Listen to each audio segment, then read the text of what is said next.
All right, Jesus Christ is the same yesterday, today, and forever.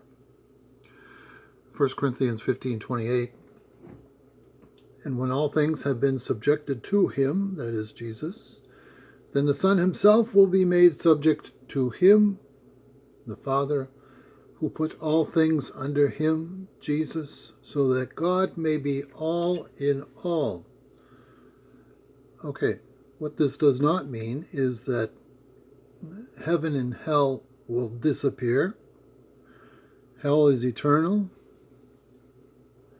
And we'll go quickly to Colossians 3:11.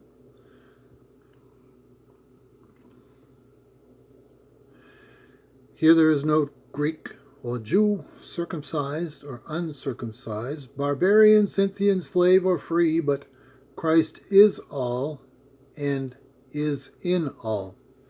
Exactly the same phrase.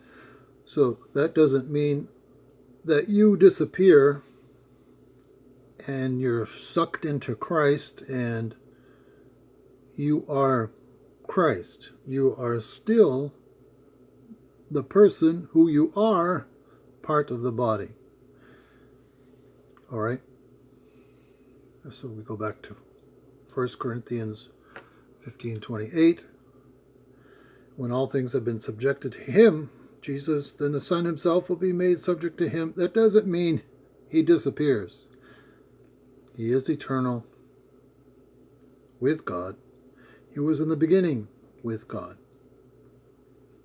He'll be in the end with God.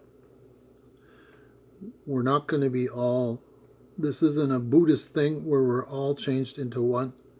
No, no, no.